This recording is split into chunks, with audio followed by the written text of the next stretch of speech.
ان کا بھی پانی روکا گیا. حضرت حسین کا پانی 3 دن روکا گیا. حضرت عثمان غنی رضی اللہ عنہ کا پانی 40 دن روکا گیا. حضرت حسین رضی اللہ تعالی عنہ کربلا کے میدان میں پیاسے اور حضرت عثمان غنی رضی اللہ عنہ شہر نبوت مدینہ المنورہ میں پیاسے. حضرت عثمان غنی رضی اللہ تعالی عنہ کو اس کنویں کا پانی نہ دیا گیا جو انہوں نے خرید کر للہ مسجد نبوی کے لیے وقف کیا. حضرت حسین رضی اللہ تعالی عنہ کربلا کے میدان میں شہید ہوئے اور حضرت عثمان غنی رضی اللہ تعالی عنہ شہر رسول میں شہید ہوئے. حضرت عثمان غنی رضی اللہ تعالی عنہ کی شہادت اللہ کا قرآن دے رہا ہے اور حضرت حسین رضی اللہ عنہ کی شہادت کربلا کا میدان دے رہا ہے. حضرت عثمان غنی رضی اللہ عنہ کو جب شہید کیا گیا تو قرآن کی تلاوت کر رہے. شہید کیا گیا تو خون کا فوارہ چھوٹا اور ایک قطرہ قرآن کے پہلے پارے کے آخری صفحے پر فَسَيَكْفِيكَهُمُ اللَّهُ اس لفظ پہ جا کے پڑھا ہے. وہ قرآن آج بھی استنبول کے میوزیم میں موجود ہے.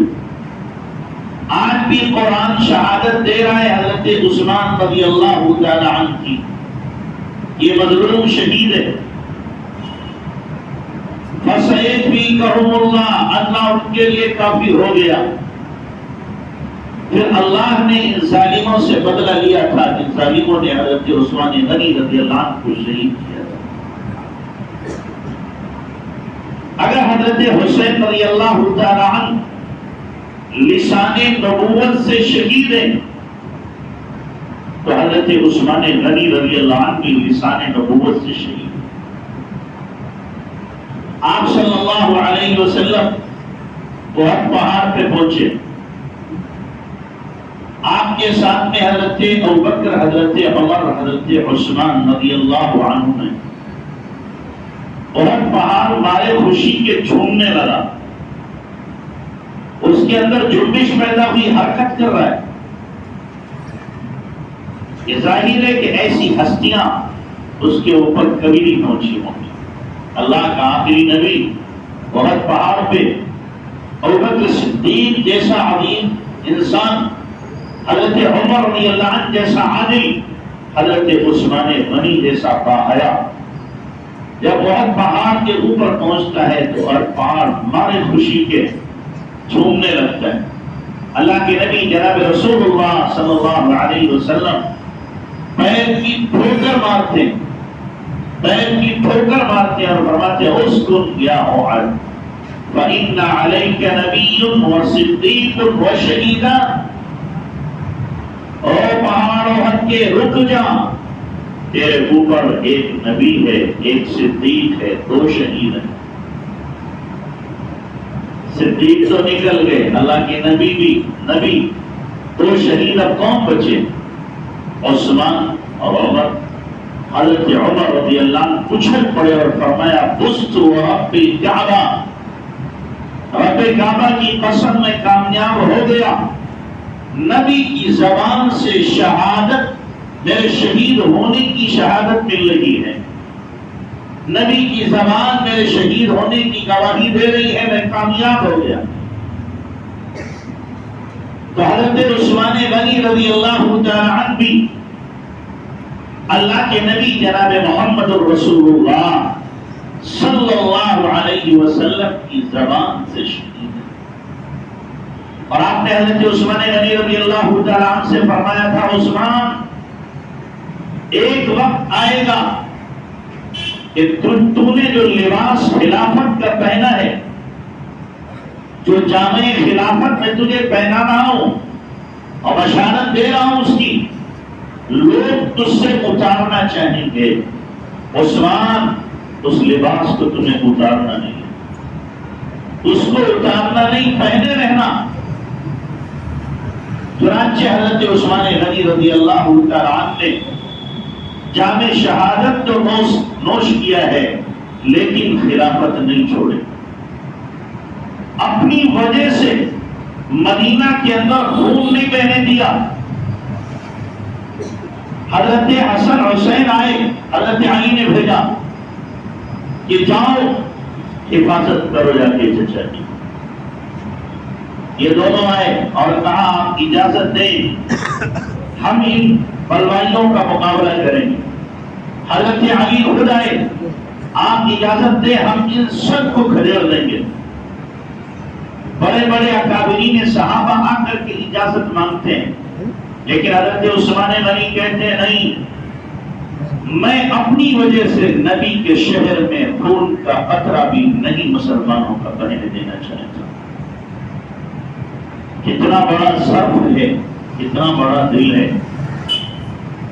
آج کا اگر کوئی لیڈر ہوتا تو سینہ اس کا چوڑا ہو جاتا کہ ٹھیک ہے میرے مخالفین میرے خلاف آواز نکال لیں, ان کی آوازوں کو بند کر دو, یا تو جیلوں میں ٹھوس دو یا پھر کیا ہے بلڈوزر چلا دو, چھٹی ان کی.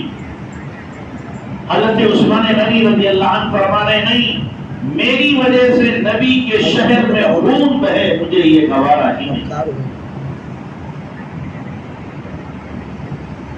اور پھر حضرت عثمان غنی رضی اللہ عنہ نے اللہ کے نبی صلی اللہ علیہ وسلم کو خواب میں دیکھا. جس دن شہید ہونا تھے دوپہر میں خواب میں دیکھا, اللہ کے نبی فرما رہے عثمان افطار میرے ساتھ آ کے کرنا, افطار میرے ساتھ آ کے کرنا. روزے سے تھے, پیاسے تھے کہ میں تمہیں پانی پلاؤں گا. حضرت عثمان غنی رضی اللہ عنہ کو یقین ہو گیا کہ آج میری شہادت کا دن ہے. قرآن کھلا ہوا ہے, عاشق قرآن تھے عثمان غنی رضی اللہ تعالی عنہ. قرآن پڑھتے پڑھتے شہادت ہوئی حضرت عثمان غنی رضی اللہ تعالی عنہ. تو حضرت عثمان غنی رضی اللہ تعالی عنہ بھی شہید ہیں, لیکن ان کی شہادت کا تذکرہ کرنا بھی لوگ جرم سمجھتے ہیں. اور وہ کیسے شہادت کا تذکرہ کریں جو حضرت عثمان کو خائن کہتے ہیں. عثمان غنی رضی اللہ تعالی عنہ کو صحابی ماننے سے جو انکار کرتے ہوں وہ کیسے ان کو شہید مانیں, جبکہ عثمان غنی رضی اللہ تعالی عنہ نبی کے دوہرے داماد ہیں, جس کی بنیاد پر ذمورین ہونے کا ان کو خطاب ملا ہے. نبی صلی اللہ علیہ وسلم بھی عثمان غنی سے حیا کرتے تھے اور آپ فرماتے تھے جن سے اللہ کے فرشتے حیا کریں میں محمد ان سے کیوں نہ حیا کروں. تو حضرت عثمان غنی رضی اللہ عنہ کی شہادت, حضرت عمر فاروق رضی اللہ تعالی عنہ کی شہادت.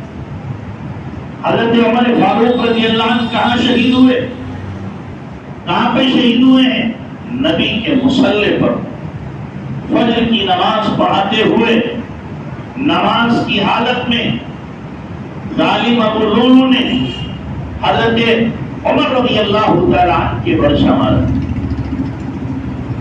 نماز کی حالت میں کسی کی شہادت کی گواہی بدر کا میدان دے گا, کسی کی شہادت کی گواہی احد کا میدان دے گا, کسی کی شہادت کی گواہی حنین کا میدان دے گا, کسی کی شہادت کی گواہی تبوک کا میدان دے گا, کسی کی شہادت کی گواہی خیبر کا میدان دے گا, اور کسی کی شہادت کی گواہی کربلا کا میدان دے گا. عمر وہ ہے جس کی شہادت کی گواہی نبی کا مصلی دے گا. حضرت عمر رضی اللہ تعالی نبی کے مصلی پر شہادت کا واقعہ پیش آتا ہے. حضرت عبدالرحمن بن عوف رضی اللہ عنہ کو حضرت عمر رضی اللہ تعالی عنہ آگے کر دیتے ہیں. ایک رکعت نماز ہوئی, دوسری رکعت کے لیے حضرت عبدالرحمن بن عوف کو آگے کیا, انہوں نے نماز پوری کری. تو حضرت عمر رضی اللہ عنہ کی شہادت کا تذکرہ مخالفین نہیں کرتے, بلکہ حضرت عمر رضی اللہ عنہ سے سب سے زیادہ انہیں پرخاش ہیں. سب سے زیادہ ان کے دلوں کے اندر کھار ہے. حالانکہ عمر وہ ہیں جو مراد نبی ہیں. سارے صحابہ مرید نبی ہیں اور عمر کیا ہے؟ مراد نبی ہیں. نبی نے غلاف کعبہ پکڑ کر عمر کو مانگا ہے. نبی نے عمر کے لیے دعا کی ہے کہ اللہ عمر بن ہشام یا عمر بن خطاب ان دو میں سے کسی ایک کو ایمان دے کر کے اسلام کو تقویت عطا فرما. نبی کی دعا حضرت عمر رضی اللہ عنہ کے حق میں قبول ہوئی ہے تو مقام شہادت ملا. اور حضرت عمر رضی اللہ تعالی عنہ کو نبی نے اگرچہ شہید کہہ دیا تھا لیکن پھر بھی حضرت عمر رضی اللہ عنہ دعا مانگتے تھے تو کیا کہتے تھے؟ اللہم ارزقنی شہادتا فی سبیلک واجعل موتی فی بلد رسولک. اے اللہ مجھے اپنے راستے کی شہادت عطا فرما اور نبی کے شہر میں موت عطا فرما. صحابہ کہتے ہم حیرت میں تھے. اب تو مدینہ منورہ کیا ہے؟ مرکز اسلام بن چکا ہے. یہاں پر تو کافر رہتے بھی نہیں. یہاں کیسے جنگ ہوگی؟ عمر کیسے شہید ہوں گے؟ ادھر شہادت کی دعا بھی مانگتے ہیں اور ادھر مدینے میں موت کی دعا مانگتے ہیں. دونوں میں جوڑ کیسے ہو؟ شہادت تو مدینے سے باہر ہونا چاہیے. مدینے میں کیسے شہید ہوں گے؟ لیکن وہ اللہ جو ناممکن کو ممکن کرنے والا ہے, محالات کو ممکن کرنے والا ہے. عمر کی دعا کیوں نہ قبول ہوتی؟ جو تڑپ کے اللہ سے دعا مانگ رہا ہے تو اللہ تبارک و تعالیٰ نے دکھایا کہ عمر تیری دونوں دعائیں قبول ہوں. نبی کے شہر میں موت بھی, نبی کے مصلے پر شہادت بھی. ایمان والے کے ہاتھ نہیں, مجوسی کے ہاتھ میں, مجوسی کے ہاتھ سے, کافر کے ہاتھ سے حضرت عمر رضی اللہ تعالیٰ عنہ کی شہادت ہوئی. تو وہ لوگ شہادت کو اللہ سے مانگا کرتے تھے, دعا کیا کرتے تھے. ہم لوگ موت سے ڈرتے ہیں اور وہ موت کو گلے لگاتے تھے. صحابہ کی شان یہ تھی, صحابہ نے رستم کے دربار میں صحابی نے کہا تھا کہ جتنی تمہیں شراب مرغوب ہے اس سے زیادہ ہمیں موت مرغوب ہے. جتنا تم شراب سے محبت کرتے ہو اس سے زیادہ ہم موت سے محبت کرتے ہیں. تو جس کو موت سے محبت ہو کیا وہ مرنے سے ڈرے گا, خوف کھائے گا, مرنے سے بچے گا؟ وہ تو تمنا کرے گا موت تو آئے پر اللہ کے راستے میں ہے, جان تو نکلے پر خدا کے راستے میں میری جان نکلے.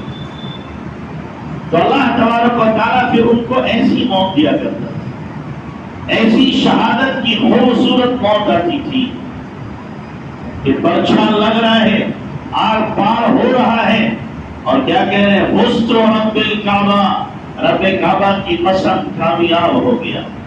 جب سلمی نے کہا یہ کامیابی کون سی ہے, بعد میں پوچھا ایمان والے سے کہ کامیابی یہی ہے کہ ہماری موت اللہ کے لیے اور ایک بے ایمان کے ہاتھ سے ایمان والا ظلمت جب مارا جاتا ہے تو وہ شہید ہوتا ہے. ہماری تو یہ تمنا ہوتی ہے کہ ایمان کی حالت میں اللہ کے راستے میں ہماری موت ہو جائے, یہ سب سے بڑی ہماری کامیابی ہے. تو وہ شہید ہو کر اپنے سر کو عزت و افتخار سے بلند کرتے تھے. پوری تاریخ بھری پڑی ہے. غزوہ احد کے اندر دیکھو شہداء کی لاشوں کے ڈھیر لگے ہوئے, 70 صحابہ جو نبی کے چہیتے, نبی کے دلارے, وہ شہید ہو رہے ہیں اور اس حال میں شہید ہو رہے ہیں. ایک صحابی کہہ رہے ہیں دوسرے سے, آؤ آج ہم دعا کرتے ہیں. اللہ اکبر, آؤ آج ہم دعا کرتے ہیں. عبداللہ بن جہش دعا کر رہے ہیں, اے اللہ میرا مقابلہ طاقتور دشمن سے ہو اور میں اس کے وہ میرے اوپر حملہ کرے اور میں اس کے اوپر زوردار حملہ کروں اور میں اسے قتل کر دوں اور اس کا سامان سارا کا سارا ہمارے غنیمت میں لے لوں. آمین. دوسرے صحابی دعا کر رہے ہیں اور دعا میں کہہ رہے ہیں اللہ میرا طاقتور دشمن سے مقابلہ ہو اور جب میرا مقابلہ ہو میں اس کے اوپر زوردار حملہ کروں, وہ میرے اوپر زوردار حملہ کرے اور پھر وہ میرے اوپر غالب آئے اور میرے زوردار تلوار کا حملہ کرے, میرے سر کو قلم کر دے, پھر میری ناک کو کاٹے, زبان کو کاٹے, کانوں کو کاٹے اور مسلح کر دے, مسلح کر دے. اور قیامت کے دن جب تیرے سامنے میں پیش ہوں اور تو پوچھے عبداللہ یہ کیوں ہوا ہے, کیوں ہوا ہے, تو میں کہوں کہ اللہ تیری رضا کی خاطر, اور تو کہے ہاں تو سچ کہتا ہے میری رضا کی خاطر تم نے سب کچھ قربان کیا. وہ یہ دعائیں مانگ رہے ہیں کہ اللہ کے نام پر میرے جسم کے ٹکڑے ہو جائیں, میرا جسم میرا وجود اللہ کے لیے قبول ہو جائے. کیوں؟ ان کے پیش نظر تھا ان صلاتی و نسکی و محیایا و مماتی للہ رب العالمین, کہ میری نماز, میری عبادت, میری قربانی, میری موت ہے, میری زندگی ساری کی ساری اللہ کے لیے ہے. اور اللہ کے نام پر اگر قربان ہو رہی ہے تو کیا کہیں, اللہ اس کو قبول کر لے تو کیا کہیں. حضرت حمزہ رضی اللہ تعالیٰ عنہ جو شیر ہیں, شیر اللہ کے نبی جناب رسول اللہ صلی اللہ علیہ وسلم کے سگے چچا بھی ہیں, دوست بھی ہیں, دودھ شریک بھائی بھی ہیں. سویبہ کا دودھ اللہ کے نبی نے بھی پیا ہے اور حضرت حمزہ نے بھی پیا ہے. تو سویبہ جو ابو لہب کی بانی ہے, تو اللہ کے نبی بھی دودھ پی رہے ہیں اور حضرت حمزہ جو دودھ شریک بھائی بھی ہیں, حضرت حمزہ چچا بھی ہیں, اللہ کے نبی کے دوست بھی. اور حضرت حمزہ پر اللہ کے نبی صلی اللہ علیہ وسلم کو بڑا فخر ہے, بڑا ناز ہے. حضرت حمزہ رضی اللہ عنہ جب ایمان لائے اور حضرت عمر رضی اللہ عنہ جب ایمان لائے, یہ دونوں ایمان لائے, تو پھر حضرت عمر نے کہا تھا آپ چھپ کر کے نماز نہیں ہوگی, صحن کعبہ میں کھلا نماز پڑھی جائے گی. پیچھے حضرت عمر, آگے حضرت حمزہ, دونوں تلوار لے کے چلے آئے, کون مقابلہ کرے گا. دھکا دیتے ہوئے صحن کعبہ میں پہنچے. اللہ کے نبی یہ ظالم کفر اور شرک اور بت پرستی کھلا کریں اور ہم اللہ کی عبادت چھپ کر کے ڈر کر کے کریں, یہ نہیں ہو سکتا. آج سے علل اعلان نماز ادا کی جائے گی. یہ ہے اللہ کے شیر. تو حضرت حمزہ رضی اللہ عنہ سے اللہ کے نبی صلی اللہ علیہ وسلم کو بڑی محبت ہے, بڑا تعلق ہے. اور غزوہ احد کے موقع پر حضرت حمزہ رضی اللہ عنہ دونوں ہاتھوں سے تلوار چلا, دونوں ہاتھوں سے تلوار چلاتے تھے, ایک ہاتھ سے نہیں. وحشی جنہوں نے حضرت حمزہ رضی اللہ عنہ کو شہید کیا, اس کی جو مالکن تھی اس نے کہا تھا اگر تو حمزہ کو شہید کر دے تجھے آزاد کیا جائے. تو وحشی طاق میں تھا اور اس کا ایک مخصوص وار تھا, جب وہ کرتا تھا تو چومتا نہیں تھا. تو ایک پتھر کی آڑ میں بیٹھا ہوا ہے, اس نے دیکھا حضرت علی پر حملہ کروں, دیکھا یہ بہت چوکنے ہیں, دائیں بائیں کی بھی خبر رکھتے ہیں, سامنے کی خبر, کہ ان کے اوپر میرا وار نہیں چل سکتا. اللہ کے نبی پر حملہ کروں تو آپ صحابہ کے گھیرے میں ہیں, میں وہاں تک پہنچ نہیں سکتا. پھر حضرت حمزہ کو دیکھا کہ بالکل مست, اللہ کی محبت میں سرشار, دونوں ہاتھوں سے تلوار چلا رہے ہیں. میں نے غور کیا یہ اپنے دائیں بائیں سے غافل, بہادر ہیں, نڈر ہیں, آگے بڑھ رہے ہیں, لیکن دائیں بائیں سے غافل ہیں. کہتے ہیں جیسے ہی میری زد میں آئے حضرت حمزہ, میں نے نشانہ تاک کر کے مارا جو ان کے پیٹ کو چیرتا ہوا نکل گیا. حضرت حمزہ وہیں پر ڈھیر ہو کے گر گئے, وہیں پر گر گئے. حضرت حمزہ رضی اللہ تعالی عنہ, اور پھر پانسا جب پلٹا تو اسی وحشی نے حضرت حمزہ رضی اللہ عنہ کے متعلق ہندا کو جا کے بتایا کہ دیکھو میں نے قتل کر دیا. ہندا آئی، بہت ہی جگر والی عورت، مردوں جیسا جگرا تھا ان کا. آ کر کے حضرت حمزہ کے سینے کو چاک دیا، کلیجے کو نکالا، اس کو چبایا، پھر حضرت حمزہ کی ناک کو، کان کو کاٹا، زبان کو کاٹا، آنکھوں کو نکالا اور ہار بنا کر کے گلے میں باندھا. ہار بنا کر کے آج کی عورت کر سکتی ہے. حضرت ہندا اس وقت ایمان نہیں لائی ہے، لیکن دل والی عورت ہے. فتح مکہ کے موقع پر ایمان لائی. پہلے ان کے شوہر ابو سفیان ایمان لے آئے. جب وہ ایمان لائے، ہندا کو معلوم ہوا تو ہندا نے ان کی مونچھ پکڑ کر کے ہاتھ مارا. مونچھ پکڑ کر کے مارا کہ تو بھی ایمان میں داخل ہو گیا. آپ اندازہ لگائیں کیسی عورت ہوگی. لیکن پھر اللہ کے نبی صلی اللہ علیہ وسلم کی دعوت پر، اور ان کو پتہ چل گیا کہ میرے بارے میں اعلان ہو گیا ہے، اگر میں پکڑی گئی تو آج میری بخشش نہیں ہے. نقاب پہن کر کے آئی اور اللہ کے نبی صلی اللہ علیہ وسلم کی خدمت میں آ کر کے فوراً انہوں نے کلمہ پڑھا، ایمان میں داخل ہو گئی. تو یہ حضرت ہندا ہے. حضرت حمزہ رضی اللہ عنہ کا کلیجہ چبایا نہ گیا تو بگل دیا. حضرت حمزہ رضی اللہ تعالی عنہ کے بارے میں جب اللہ کے نبی صلی اللہ علیہ وسلم کو معلوم ہوا، آپ صلی اللہ علیہ وسلم نے ناشوں کو تلاش کروایا. آپ کے چچا کی لاش لائی گئی. آپ صلی اللہ علیہ وسلم سے رہا نہ گیا. آپ پھوٹ پھوٹ کے رونے لگے. بلند آواز سے آپ علیہ السلام روئے. چیخیں نکل گئی اللہ کے نبی صلی اللہ علیہ وسلم کی اپنے چچا کو اس حال میں دیکھ کر کے.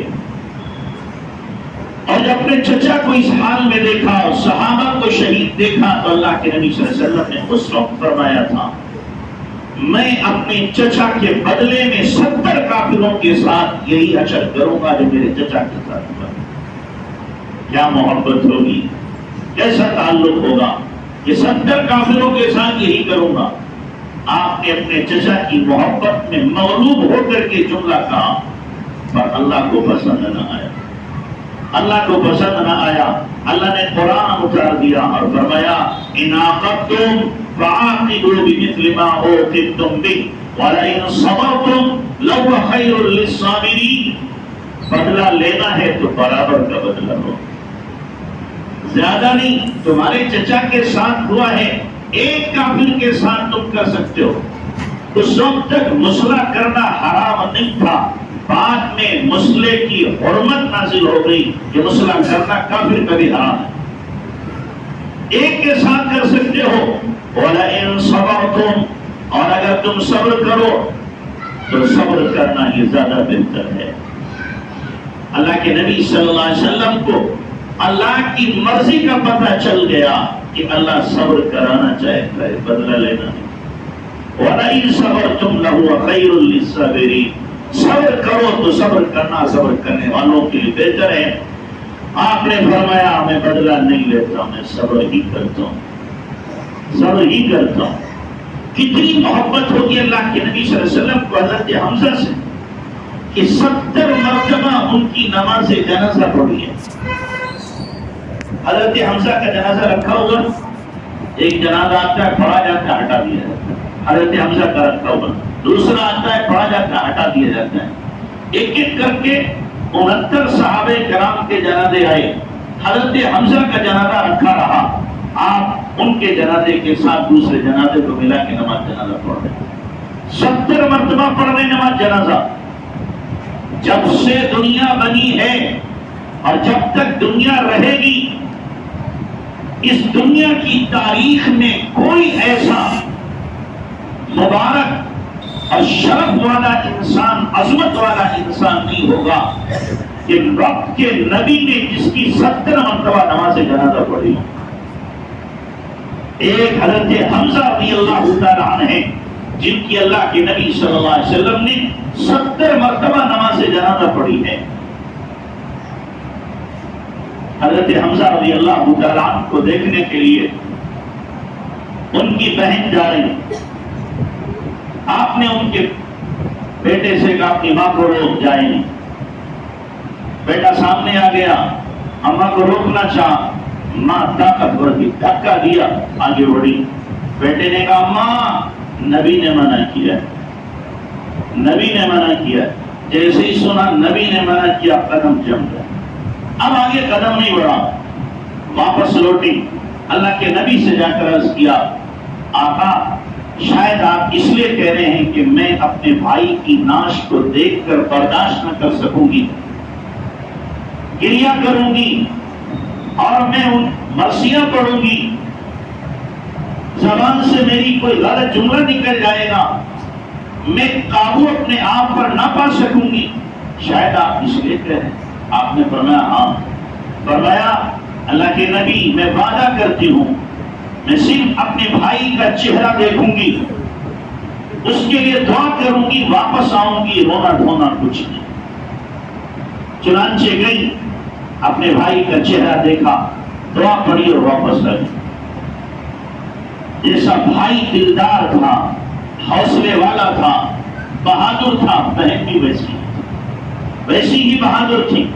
تو حضرت حمزہ رضی اللہ تعالیٰ عنہ وہ جیالے ہیں جن کو اللہ کے نبی صلی اللہ علیہ وسلم نے فرمایا سید الشہداء حمزہ، تمام سرداروں شہیدوں کے سردار کون ہیں؟ حضرت حمزہ رضی اللہ تعالیٰ، تمام شہیدوں کے سردار، رہتی دنیا تک جتنے شہید ہوں گے حضرت حمزہ رضی اللہ تعالیٰ ان سب کے سردار۔ یہ مقام ملا حضرت حمزہ رضی اللہ تعالیٰ عنہ۔ تو اسلام کی تاریخ شہداء سے بھری پڑی ہے۔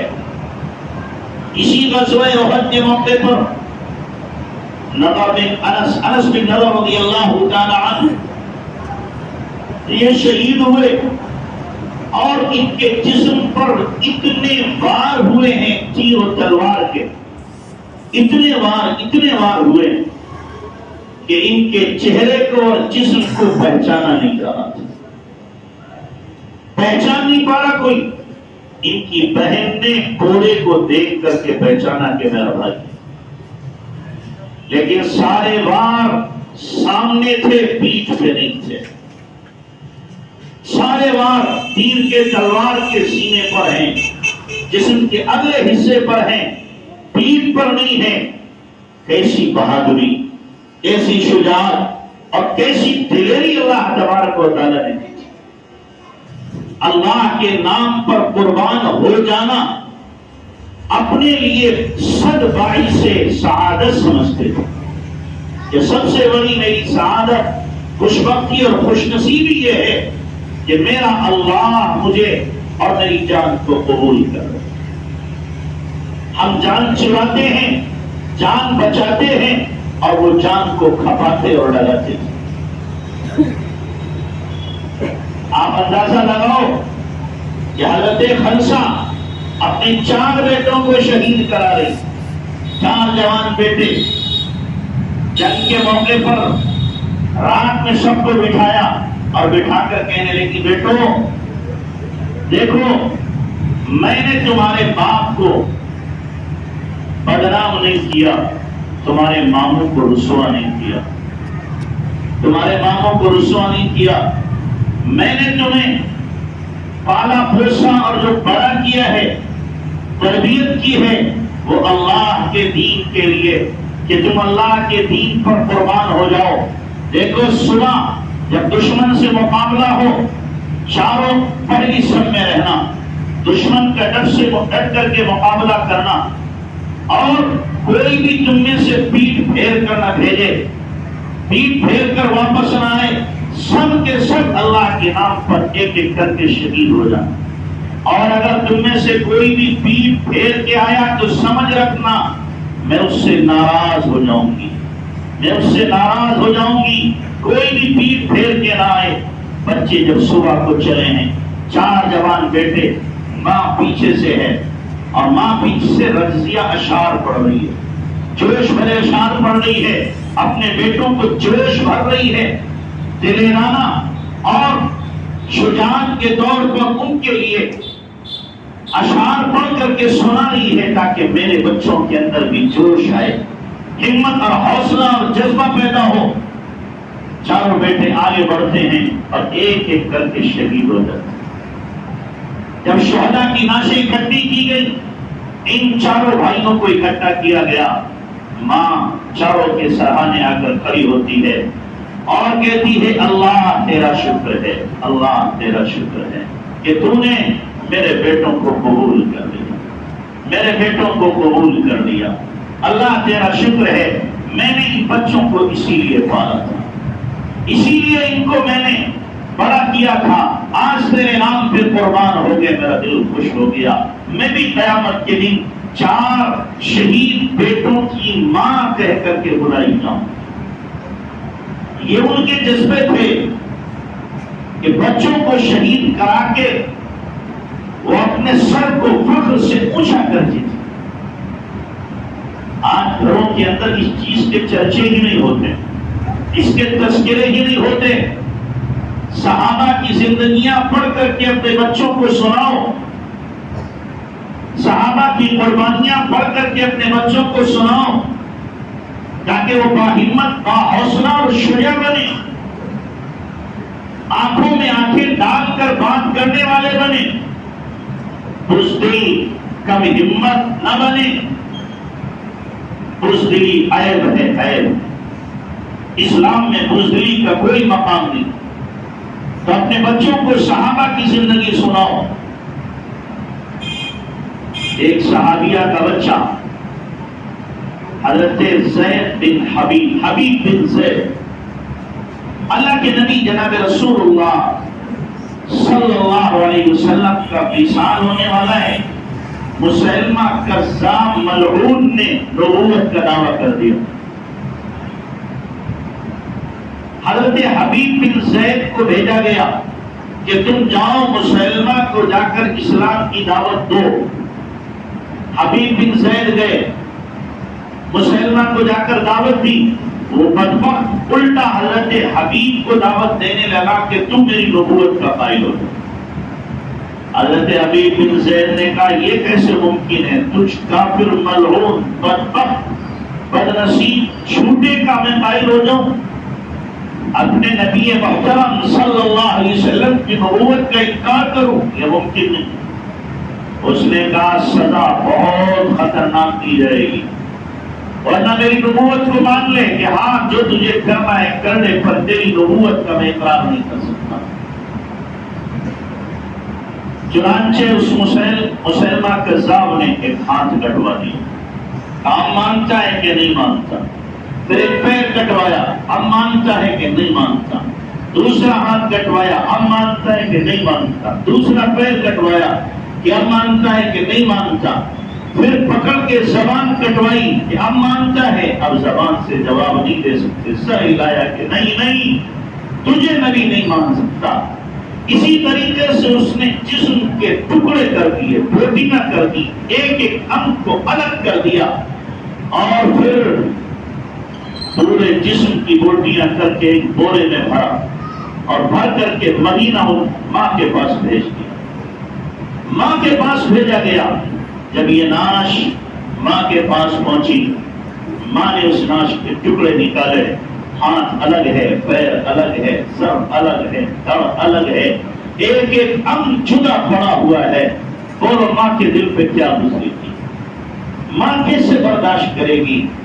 آج کی ماں ہو تو شاید اٹیک ہو جائے گا، بے ہوش ہو جائے گی، ہوش میں نہیں آئے گی۔ ابھی کل میں راستے میں تھا، میرے پاس فون آیا مراد آباد سے کہ ہمارا بھانجا ڈوب گیا ہے، ناش مل نہیں رہی ہے اور ہماری بہن بے سود ہو گئی ہے، رو نہیں رہی، آپ دعا کر دیں وہ رو لے۔ وہ کہہ رہے نہیں میرا بچہ ڈوبا نہیں ہے، وہ کام پہ گیا ہوا ہے، رو نہیں رہی بالکل، آپے سے باہر عقل نے کام کرنا بند کر دیا۔ ٹکڑے نہیں کیا گیا، مارا نہیں گیا ہے، نہانے گیا تو خود ڈوب گیا، تو عقل نے کام کرنا چھوڑ دیا ہے۔ اور یہاں صحابیہ کے سامنے ان کا بچہ 50 ٹکڑوں میں پڑا ہوا ہے، پورے جسم کی بوٹی میں کر دی گئی ہیں، لیکن واہ ہے شجاعت و بہادری، اور واہ ہے ہمت و حوصلہ۔ محلے کی خواتین مدینے کی آئیں، آ کر کے تعزیت کرنے لگی، فرمایا خبردار خبردار، مجھے تعزیت نہ کرو، تعزیت نہ کرو، مجھے مبارکباد دو، مجھے مبارکباد دو کہ میرے اللہ نے میرے بچے کو قبول کر لیا۔ اور عجیب جملہ کہا، کہنے لگی لہذا اليوم ارضعت وللہ احتسب، میں نے آج ہی کے دن کے لیے بچے کو دودھ پلایا تھا، آج ہی کے دن کے لیے میں نے اس کو پالا تھا، اللہ سے میں ثواب کی امید رکھتی ہوں، مجھے آؤ مبارکباد دو، مجھے مبارکباد دو۔ یہ بھی ایک ماں ہے، یہ بھی ایک ماں ہے کہ اپنی نعمت کو اللہ کے حوالے کر کے، اپنی اولاد کو اللہ کے حوالے کر کے خوش ہو رہی کہ اللہ نے میری قربانی کو قبول کر لیا۔ ایسی ہمت والی مائیں تھیں۔ اسلام کی پوری تاریخ شہادت سے بھری پڑی ہے، پوری تاریخ میں ایسے آپ کو واقعات ایک دو نہیں، لاکھوں لاکھ واقعات ملیں گے، لاکھوں لاکھ واقعات۔ یہی حضرت عکرمہ رضی اللہ تعالی عنہ جو ابو جہل کے بیٹے ہیں، ادھر ابو جہل ملعون، ادھر حضرت عکرمہ رضی اللہ تعالی عنہ اللہ کے نبی صلی اللہ علیہ وسلم پر ایمان لائے۔ ایمان لاتے وقت انہوں نے عرض کیا اللہ کے نبی، جتنا مال میں نے اسلام کے خلاف خرچ کیا ہے اس سے دوگنا مال انشاءاللہ اسلام کی ترویج و اشاعت میں خرچ کروں گا۔ جتنی طاقت و قوت اور صلاحیت و استعداد میں نے اسلام کے چراغ کو گل کرنے میں لگائی ہے، اس سے دوگنی طاقت قوت صلاحیت اور استعداد اسلام کے چراغ کو روشن کرنے میں اور اسلام کو فروغ دینے میں لگاؤں گا۔ اسلام قبول کر کے نکلے اور پھر کہنے لگے میں بہت پیچھے رہ گیا، میں بہت پیچھے رہ گیا اور میرے ساتھی مجھ سے بہت آگے چلے گئے۔ ایک مرتبہ کا واقعہ ہے، اللہ کے نبی علیہ السلام بیٹھے ہوئے تھے، ابو سفیان ساتھ میں بیٹھے، عکرمہ ساتھ میں بیٹھے، بلال آئے، آپ نے فرمایا تم پیچھے ہو جاؤ، بلال آگے۔ پھر اس کے بعد میں خباب آئے، آپ نے فرمایا پیچھے ہو جاؤ، وہ آگے آ گئے۔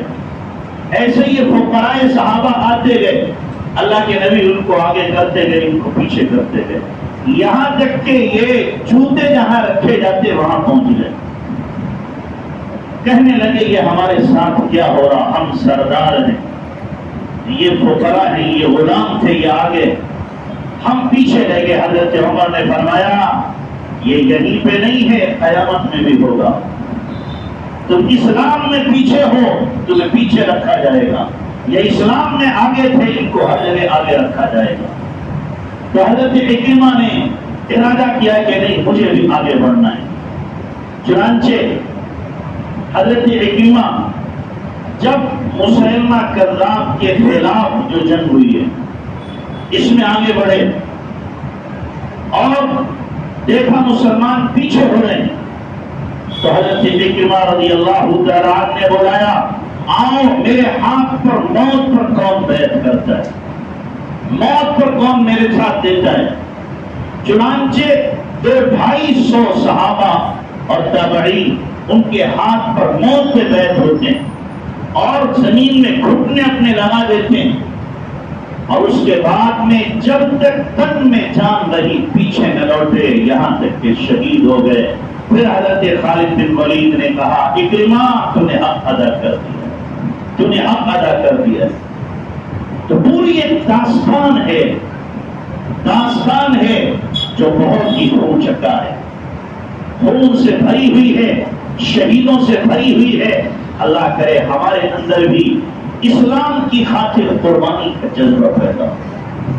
ہمارے لیے اگر یہ سعادت ابھی نہیں ہے شہادت کی، تو کم سے کم جو قربانی ہم دین کی خاطر دے سکتے ہیں اس کو دینے میں دریغ نہ کریں. اس وقت کے جو دینی تقاضے ہیں اور دینی ضرورتیں ہیں ان ضرورتوں کے لیے اپنے آپ کو آگے بڑھانے کی کوشش کریں.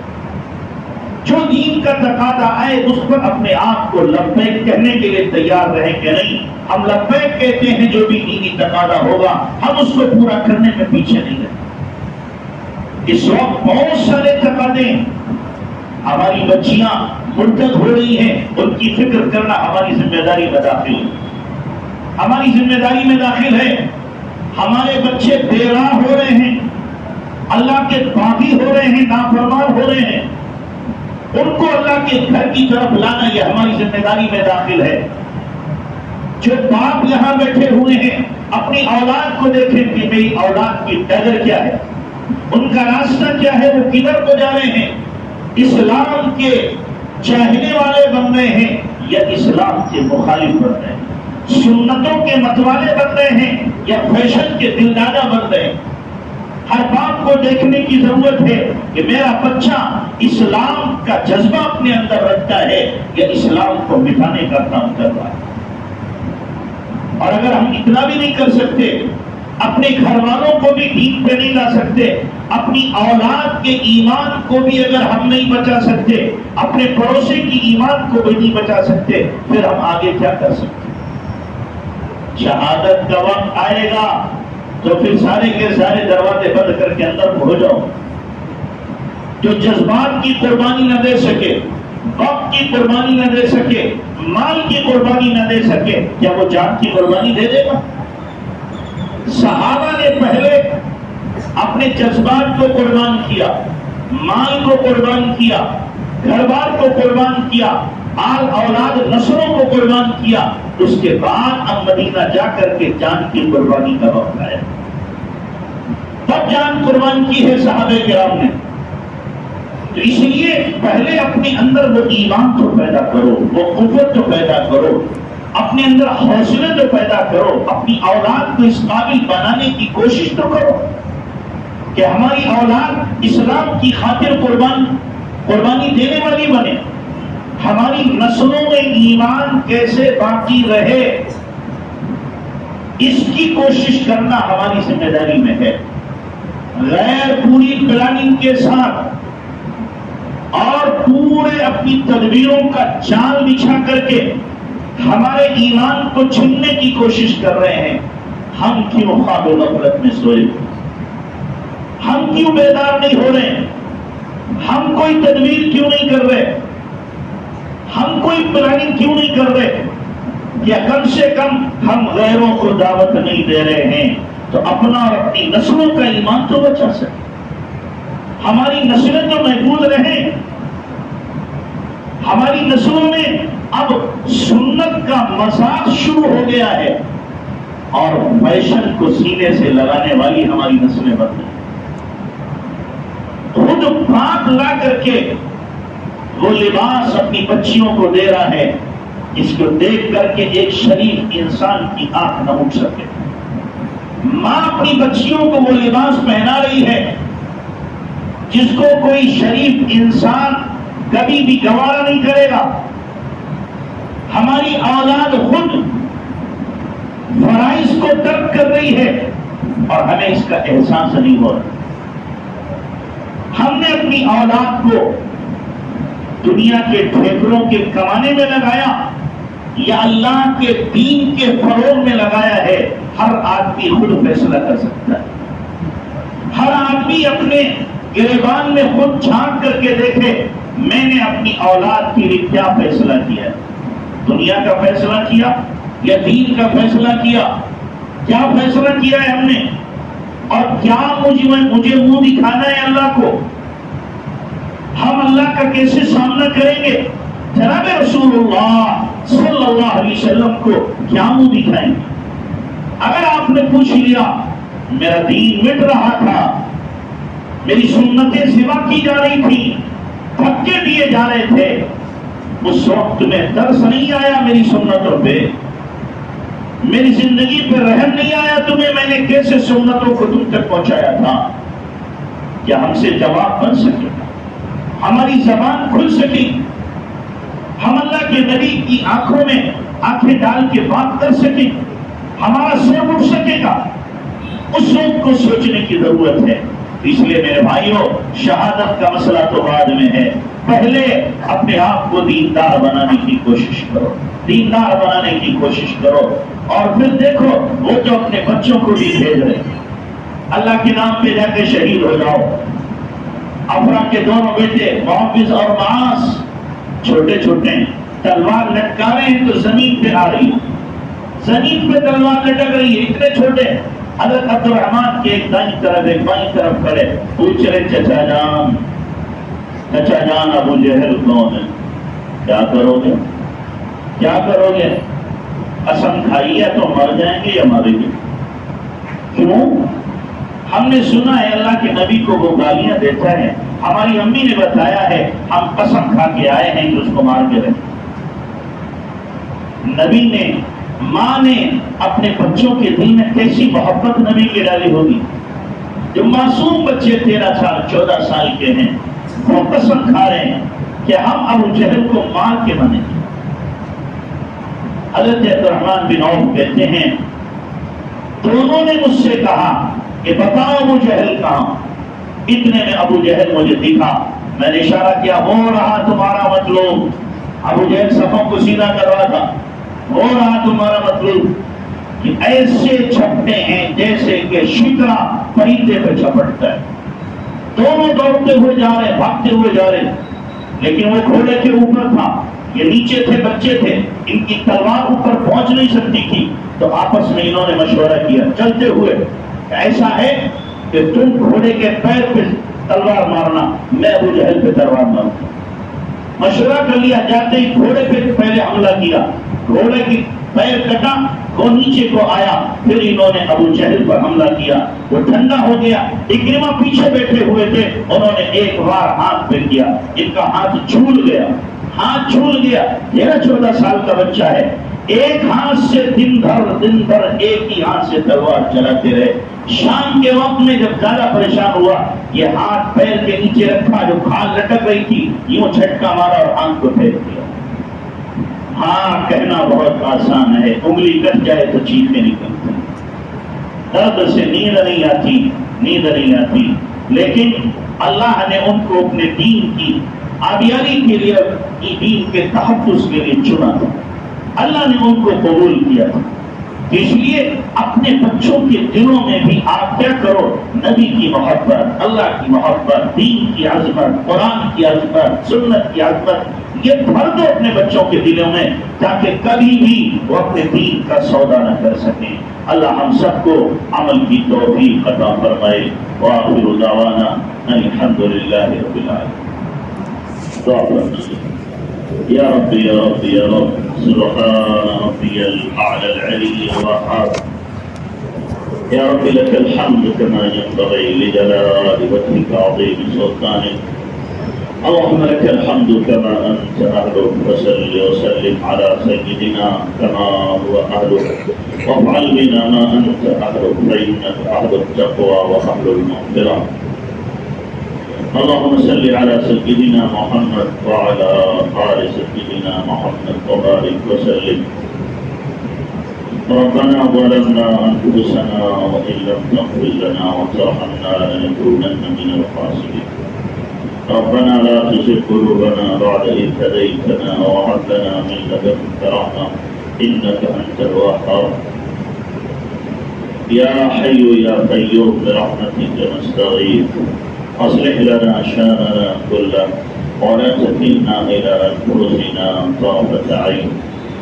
اللهم أحسن عاقبتنا في الأمور كلها وأجرنا من خزي الدنيا وعذاب الآخرة.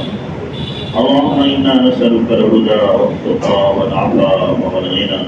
اللهم إنا نسألك رضاك والجنة ونعوذ بك من سخطك والنار. اللهم إنا نواسينا وجوارحنا بيديك لن تملكنا منها شيئا، فإذا فعلت ذلك بنا فكن أنت ولينا واهدنا إلى سواء السبيل. اے اللہ تو ہی اللہ ہے، تیرے علاوہ کوئی معبود نہیں، مولا ہم نے دل کی گہرائیوں سے مانا کہ تو ہمارا رب ہے۔ اے اللہ تیرا ہی حکم چلتا ہے، تیری ہی سلطنت ہے، آسمان و زمین پر تیرا ہی قبضہ ہے، لوح و قلم تیرے امر سے ہے، عرش کرسی تیرے قبضے میں ہے، تمام کائنات تیری مٹھی میں ہے، تمام انسانوں کے دل تیری انگلیوں کے بیچ میں ہے۔ میرے اللہ جو تو چاہے کرے اس سے کوئی پوچھنے والا نہیں، عزت ذلت تیرے ہاتھ میں ہے، موت زندگی تیرے ہاتھ میں ہے، فقر و غنا تیرے ہاتھ میں ہے، صحت و بیماری تیرے ہاتھ میں ہے۔ اے میرے اللہ ہم کمزور ناتواں، اے اللہ لاچار منظور گنہگار مجرم عاصی باغی نافرمان بندے تیرے گھر میں تیرے سامنے ہاتھ پسارے ہوئے ہیں، ہم نے اپنے ہاتھوں کو بھیک کا پیالہ بنایا ہے۔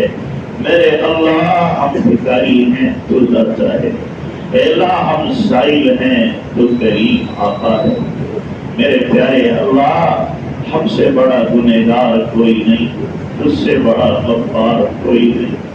اے میرے اللہ ہم نے گناہ کر کر کے حوصلے پورے کر لیے، گناہ کر کر کے ٹھیک ہو گئے، اے اللہ بغاوت کی انتہا کر دی۔ میرے اللہ اب معافی مانگ رہے ہیں، معاف کر دے میرے اللہ، معاف کر دے، تو معافی کو پسند کرتا ہے، تجھے معاف کرنا اچھا لگتا ہے، ہمیں معاف ہونا اچھا لگتا ہے۔ مولا ہمیں معاف فرما، اے اللہ تیری شان ہے اتنی غفار لمن تاب، جو بہت معاف کرنے والا ہے جو توبہ کرے۔ اے اللہ ہم بھی توبہ کرتے ہیں، ہمیں بھی معاف فرما، ہماری توبہ قبول فرما۔ میرے پیارے اللہ ہم اقرار کرتے ہیں ہم سے بڑا مجرم کوئی نہیں ہے۔ اے اللہ ہم نے سفید پوشی میں سیاہ کاریاں کی ہیں، لباس تو سفید پہنا، اعمال ہم نے کالے کیے۔ میرے اللہ معاف کرنا دے، معاف کرنا دے، ہمارے جرم ہمارے گناہ لوگوں پہ ظاہر ہو جائیں تو کوئی بھی قریب کھڑا نہ کرے، کوئی بھی ہمیں اے مولا تھوکنا ہمارے اوپر گوارا نہ کرے، ہم تو ایسے مجرم بندے ہیں۔ لیکن میرے اللہ جب تم نے وحشی جیسوں کو معاف کر دیا، ہندا جیسی عورت کو تم نے معاف کر دیا، اے اللہ تو نے اکرمہ کو معاف کیا، خالد بن ولید جنہوں نے ہر گھر میں مدینے کے نوحہ کرایا انہیں معاف کر دیا، ابو سفیان جو چل چل کے آتے تھے انہیں معاف کر دیا۔ میرے اللہ ہمیں بھی معاف کر دے، ہمیں بھی معاف کر دے، میرے اللہ ہمیں بھی معاف کر دے، ہم بھی تیرے بندے ہیں، تیرا ہی نام لیتے ہیں، تیرا ہی کلمہ پڑھتے ہیں، تیرے ہی نبی کی محبت ہمارے دلوں میں کسی نہ کسی طرح میں ہے۔ میرے اللہ ہمیں بھی قبول فرما، قبول فرما، میرے مالک ہمیں مردود نہ فرما، محروم نہ فرما۔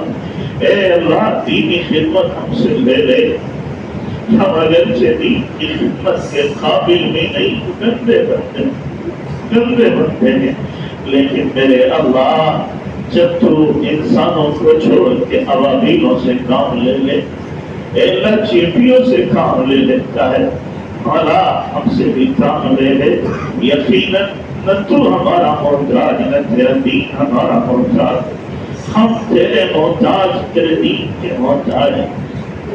میرے اللہ ہمیں اپنے دین کی خدمت کے لیے قبول فرما، ہماری نسلوں کو قبول فرما، اے اللہ اخلاص سے دین کا کام کرنے کی توفیق عطا فرما، ریا سے، شہرت سے، دکھاوے سے ہماری حفاظت فرما۔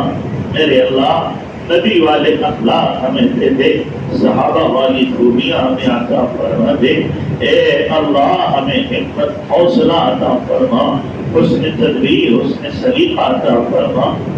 میرے اللہ ہمیں فراست ایمانی نصیب فرما دے، فراست ایمانی نصیب فرما، اے اللہ اپنی محبت، اپنا تعلق، اپنی معرفت عطا فرما، اپنی یاد کی دھن عطا فرما۔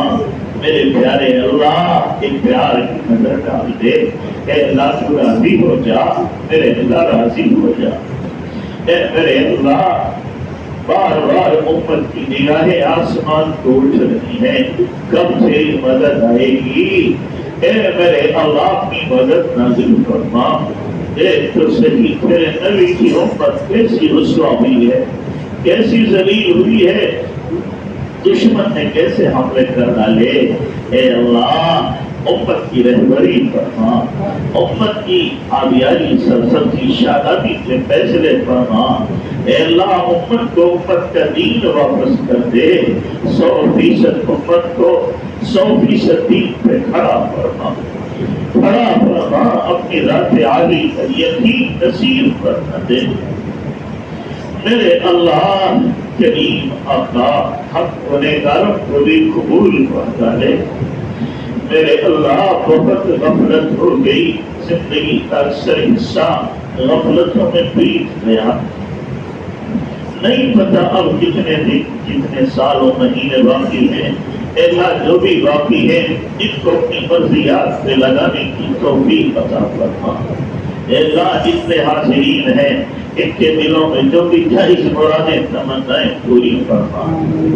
میرے اللہ تمام بیماروں کو شفا عطا فرما، مقروضوں کے در سے چکا دے، بے روزگاروں کو حلال روزی نصیب فرما، بے اولادوں کو نیک صالح اولاد عطا فرما، بے بیاہ بچے بچیوں کے غیر سے انتظام فرما۔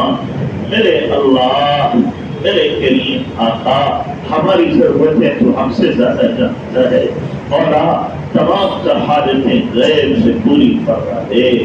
میرے پیارے اللہ یہ ہاتھ تیرے سامنے اٹھے، دنیا والوں کے سامنے اٹھنے کی ذلت سے بچا، اپنے در کا بھکاری بنا کے ہمیں کسی اور کا بھکاری نہ بنا۔ اے میرے اللہ تم نے ہمیں بہت نعمتیں دی، ہماری اوقات سے زیادہ دی، اے اللہ قدردانی کی توفیق عطا فرما، ہماری نسلوں میں دین کی بقا کے فیصلے فرما، دین کی صحیح سمجھ نصیب فرما، تمام دینی تنظیموں تحریکوں اداروں کی حفاظت فرما، ان کی ضرورتیں غیب سے پوری فرما۔ میرے اللہ ایمان کی موت عطا فرما، جمعے کے دن موت عطا فرما، شہادت کی موت عطا فرما، رمضان کے مہینے میں موت عطا فرما، سجدے کی حالت میں موت عطا فرما، اپنے راستے کی موت عطا فرما۔ اے میرے اللہ نبی کے شہر میں جنت البقیع میں دفن مقدر فرما۔ اتنی خیر کی دعائیں ہمارے نبی نے مانگی، ہمیں کوئی امت کو عطا فرما، جن شرور فتن سے آپ نے منع چاہیے، ہماری کوئی امت کی حفاظت فرما، ہماری دعاؤں کو محض اپنے فضل و کرم سے نبی پاک صلی اللہ علیہ وسلم کے سر کے وسیلے قبول فرما۔ جزا اللہ عنا محمد صلی اللہ علیہ وسلم۔